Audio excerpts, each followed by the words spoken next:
All right, we are here to talk about the best controller in the damn market, okay? We have the Razer Wolverine V3 Pro 8K PC. Yes, that's a mouthful. That is a mouthful. It's a lot. It's a lot to say. It's a lot in your mouth. It's a lot for it to come out, okay? But I'm excited to tell you guys about this controller because it's probably the best, the lightest controller I've ever felt and played with ever in my life. And no, Razer did not pay me for this. It wasn't sent. It was my hard worked, earned money. I think I said that right. To pay for this thing, right? And unfortunately, we don't have over the head camera to do this unboxing because that's how the professionals get it done. I apologize. So we're gonna have to look at it like this.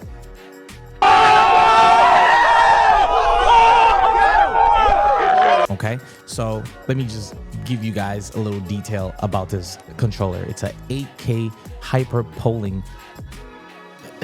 Just even the 8,000 polling rate. Damn! Is just outstanding, right? Who does that? Actually, no one. It's the first controller to actually do this 8,000 polling rate, like a mouse does, right? Like a Logitech mouse, any type of gaming quote unquote mouse, right? It could go up that high, or is that high. And of course, it has the TMR thumbsticks, which is amazing, which is what we all want, right? Because we don't like stick drifts. We don't like stick drift at all. This is not something that we like. So the fact that they incorporated that with this controller is beautiful. And also 4 mouse click buttons in the back. It's perfect, right? So we're gonna actually redo the unboxing because a little fun story, a little fun fact. I recorded this video yesterday, but there was no audio. My mic was muted.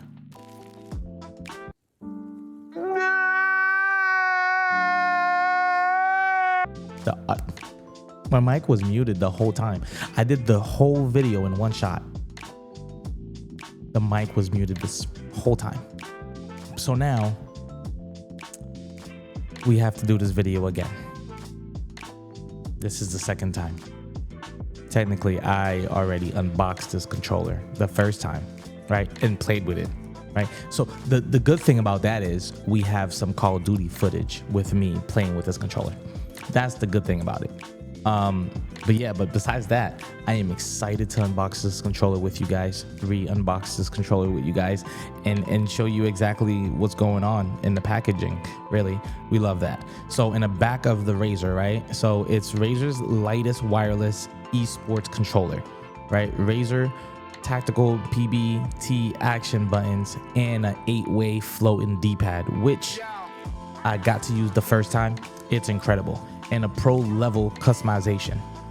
I mean, what more can I say? The fact that this thing could be 8,000 polling rate, Bluetooth, and also wired.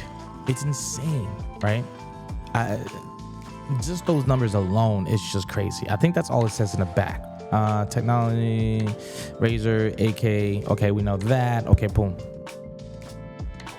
We'll throw the box away. No, we're not. We're gonna keep it.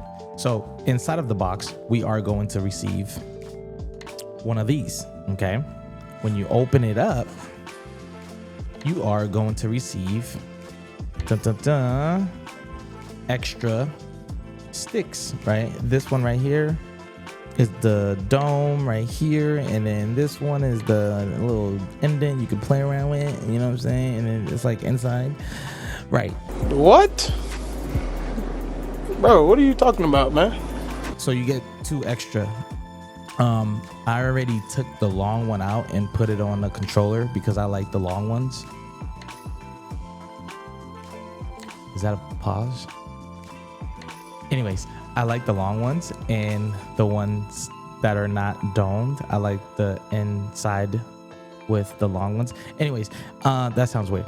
Also, the Bluetooth dongle is also in here for if you wanted to play Bluetooth. But for me, I like everything wired. I like the straight connection. I don't want any lag. I'm not saying there is, but if I want the perfect connection at all time consistently, I am gonna go wired.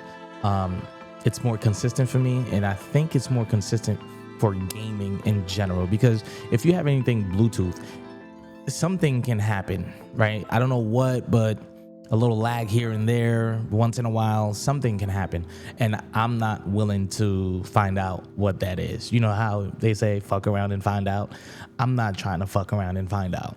Okay. So therefore, wired, Razer does give you a USB-C cord. It's right here. Okay. It's connected to the controller. Ooh, let me show you the controller. First of all, the controller is going to be in the little black thing that I showed you guys. All right, you're gonna take it out, and then whoa, behold, the lightest controller, 8,000 polling rate, sexy black magic. Okay, 4 buttons in the back, and then you got 1 and 2.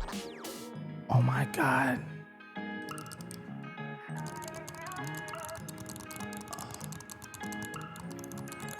Sounds so good.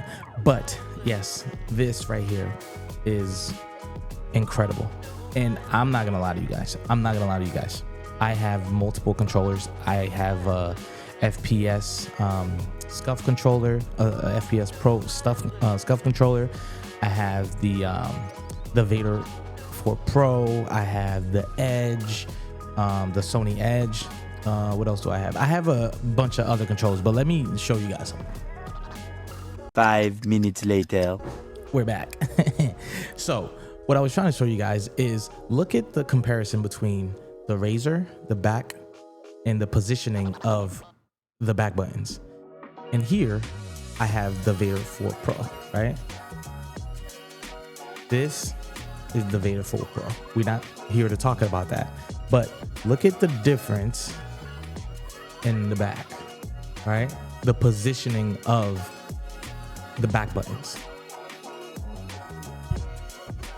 And then as far as weight, and this controller is so much lighter than the Vader 4 Pro, so much.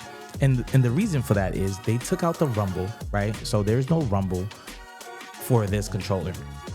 It's just straight gaming beast mode and everything that you need.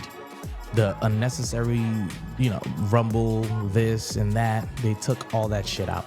All right, you want to be a beast, you want to put motherfuckers back in the lobby, okay?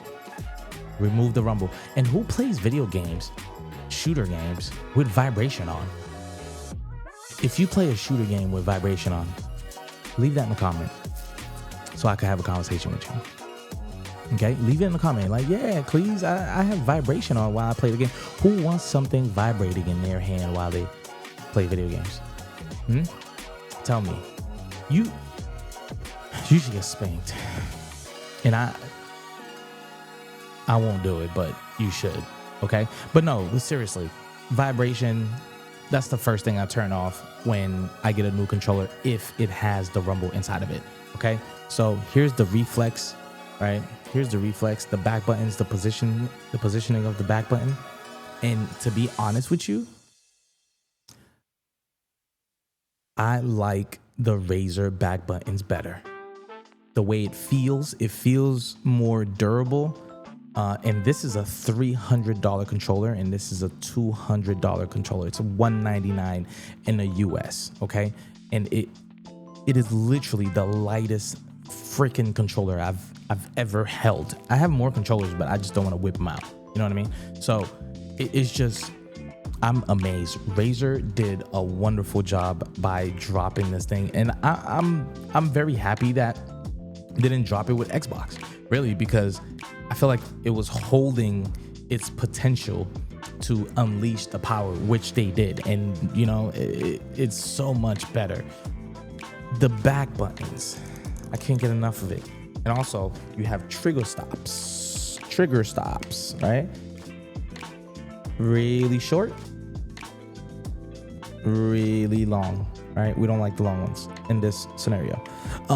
So, you know, it's mouse click. Everything is mouse click. The joystick. This is what we here to talk about realistically, right? The joysticks feel, oh my God, the joysticks feel smooth. It feels like booty cheeks. Smooth booty cheeks, man. Like you just throw it around in a circle. I think there's a song. And it just feels smooth and tight. What's going on with me today? Okay, let's get back to it. The sticks are amazing. Like, I'm glazing a lot about this controller. It's because once you feel it in your hand, once you feel it and have it in your hand, you will see what I'm speaking of. I wouldn't tell you guys to go buy bullshit, okay? And I'm not even telling you to go buy it. I'm just telling you my experience. It's freaking awesome.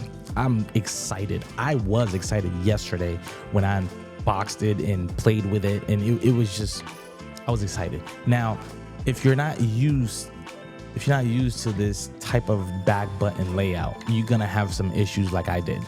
For the first hour or two, I was jumping and sliding, and I didn't mean to, because I'm not used to the way the back buttons are positioned.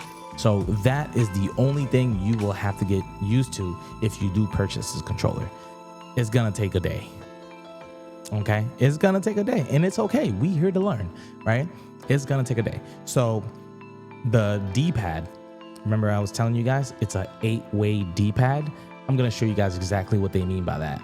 But as far as the front buttons, they feel really, really sturdy. Okay, and you could really hear it. You could really hear it. You could really feel it. It's raised up a little bit, and it looks like, I don't know if you guys could see it in the camera, but the buttons are kind of slanted from looking to the left a little bit. I don't know why, but they all are, so it must be on purpose, right? But it feels still amazing. The only thing is you got to get used to holding the controller like this, and then if you squeeze while you're playing a shooter game or anything like that, you might accidentally hit these 4, right? So just be mindful of that. We're gonna plug her in, right, with the Razer cord, because the recess for this USB-C right here, you see this? You see that right there? You can't just plug any type of USB-C in there. If you got a fat head USB-C cord, it's not gonna fit. If yours is fat, it's not gonna fit. I don't have those problems. So let's go ahead and stick this in, right? We have that in there. Now, hopefully, if you did buy this controller, you have a computer, because it's only for PCs. Now, once you plug the controller in, we are gonna go ahead and go into the Razer Synapse apps. Synapse. The Razer app. You're gonna go in there, and then your controller is gonna be recognized automatically, right? Boom, right there. Now, what you're gonna be presented with is the wired polling rate. 8,000. Okay, I just love 8,000. I just love saying 8,000. What's your controller polling rate? 8,000. Anyways, that's crazy. So you have this menu to pop up once you connected the controller. I'm having a brain freeze. Once you connect the controller, this menu will pop up. You click on your controller. Great. This will pop up. It's going to start out on 250. You want to bring it to 8,000. Now, the higher polling rate will result in reduced battery life. Now, that's if you're playing Bluetooth. Right? In our case, we don't give a shit because our controller is plugged in, right? Secondly, in a higher CPU usage will, which may impact frame rates. So if your computer is not as strong as you think it is, or you know, it's not as strong in general, you're gonna feel that, right? You might drop a couple frames, or I really don't know how much frames you're gonna lose. But I have a beefy ass computer, a 4090 Asus or whatever, and an i9 1400KS. Like it's beefy, so I'm not gonna see this CPU usage impacting my frame. So, you know, just be mindful of that.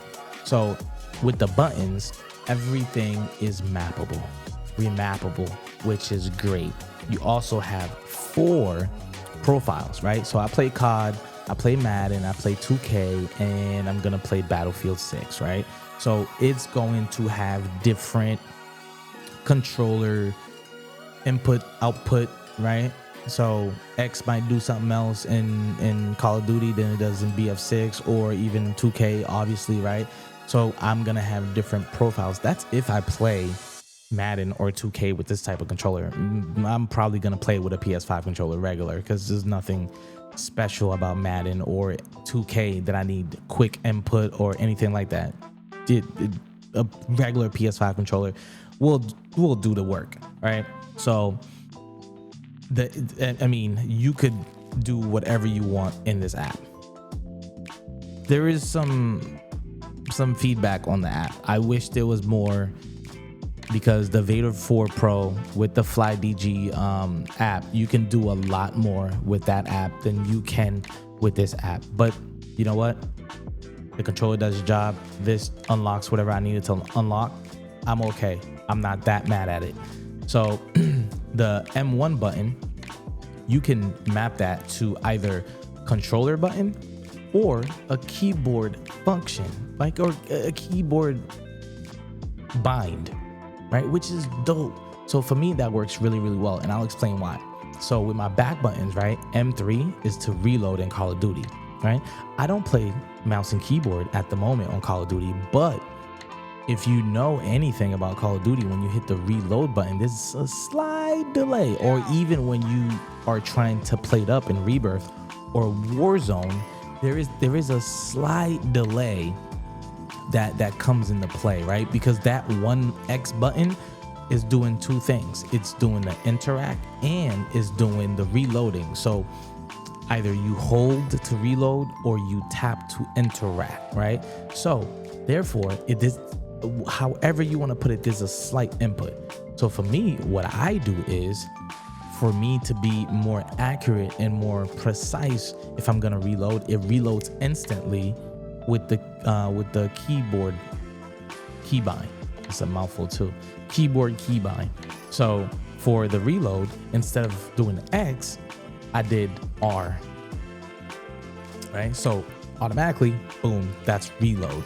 Right? No questions asked about it. So as far as the jumping is the M5, that's how I jump. Instead of A being my jump button, because I could map that to A, I'm gonna do it to space because it's more responsive, right? So as far as the M6 button, same thing, but different. The sliding, I don't know if for some reason the keybind wasn't working for me as well as the button. So I went ahead and just did the button and it works perfectly fine. There's no delay. I play hybrid anyways. There's no delay. It's just instant slide canceling. And the M4, that's just to plate up, right? Not the M4. That's a gun in Call of Duty. The M4, as far as the back button, I've mapped that to G. G in Call of Duty is to plate up. G or 4 is to plate up. So in order for me, instead of like switching guns or reloading, putting plates on, because that's what Y does, right? You can either put plate on or you can switch guns. So I decided to just, boom, I want to plate up as fast as possible. Don't think about it. Go ahead and do that, right? In my M1 and my M2 button, what I did was my M2 is my Y, right? Is my Y button. That's what I did.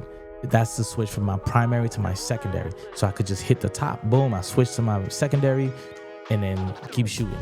And in my M1, I switched to my X button. It's because the way I'm holding the controller, right?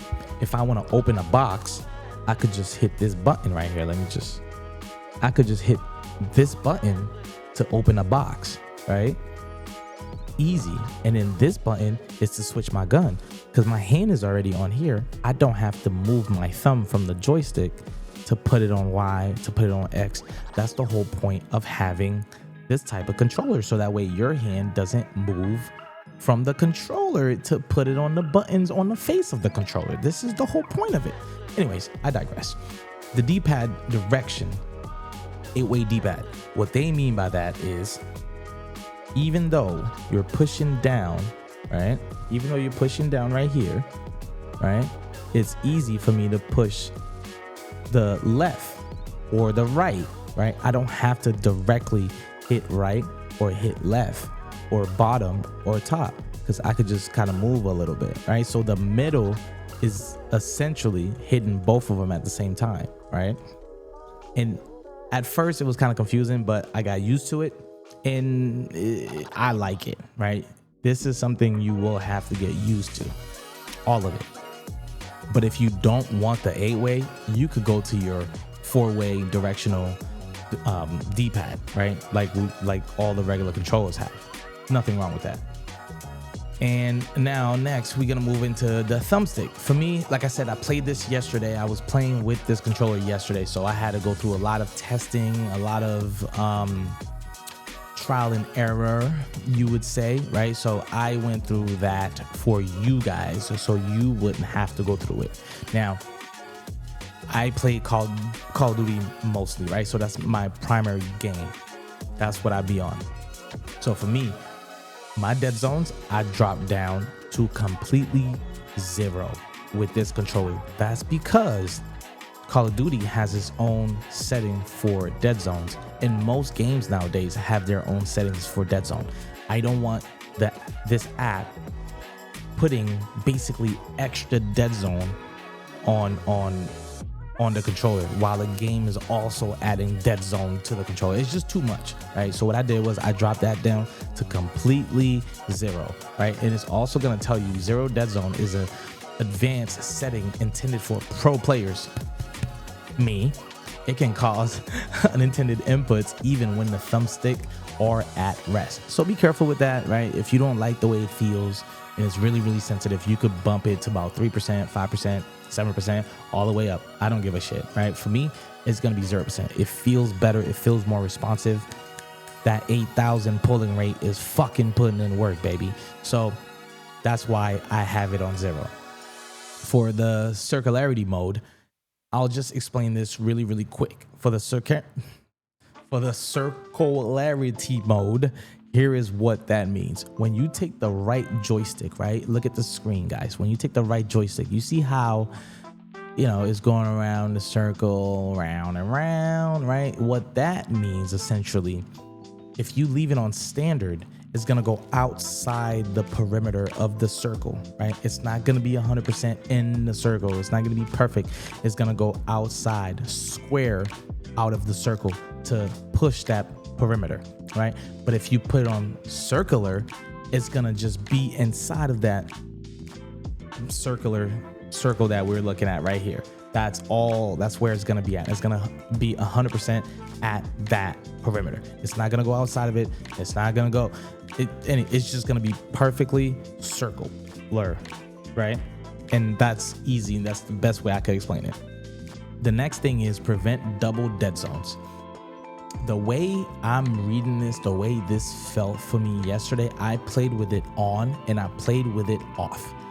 Playing with it off for me felt better. Now I'm gonna do some more testing because I only had 3-4 hours to play with it. I'm gonna do some more testing, right? So I'm gonna play with it on again, and then probably like 3 to 4 hours, and I'm gonna play with it off again, see what's going on with that. But for me, last night, it felt like having this off was more responsive, right? And you could do the same thing. See if it works out for you. See if it's actually better. But they do recommend you to leave this on, right? That's your choice. See which one works better for you. We're gonna move into the sensitivity clutch, right? For me, I don't need this. I don't need this right now, and I don't think I'm gonna use it because that's more of a slower pace, long distance sniping and just, yeah, it's I read up on it, right? And I'm not gonna use it. So what the sensitivity clutch mean? So the top button of the controller, what you can do is assign this top button right here to a sensitivity clutch. What that does is if you're sniping from a distance, right, and you holding your breath, you know how the sway, it stops swaying, that slows down your sensitivity, right? So that way you can be more accurate, you could be more precise. It slows down all that shit for you to be precise. I don't need anything to help me out. I don't need that, right? I like to be precise by myself. If I miss, I miss, but I like to be precise by myself. So I'm just gonna leave that alone. If you guys want to mess around with it and play a slower game and, you know, a hunting game, whatever, where you just chilling and just nothing moving really fast, then this will work for you. I'm pretty sure it'll work for somebody out there. Try it out for sure, but I know for sure it's not gonna work for me. The power is really self-explanatory. Device will turn off after 15 minutes of inactivity, and that's really straightforward. Now the calibration, if you feel like your right stick or your left stick is off, you could come here and calibrate your right stick. It's really easy. I tried it yesterday. It took me about 30 seconds to calibrate it, and it was done. I didn't need to calibrate it. I just wanted to tell you guys how easy it was. I had to do it myself first. So it's really simple. In my opinion, they kept this app really simple for what the controller, you know, delivers. Listen, you're gonna get 8,000 pulling hertz. You're gonna map your buttons. You got the 8-way. You got your thumbstick that you can mess with real quick, and then go out there and shoot some shit up in Call of Duty or whatever shooting games that you play. It's straightforward. This thing don't even have LED lights on it. Gamer lights, nothing really. It just has that little light right there, and that's it. That is it. And that's just an indicator to let you know it's on, and you could physically map your back buttons with that button and another button, right?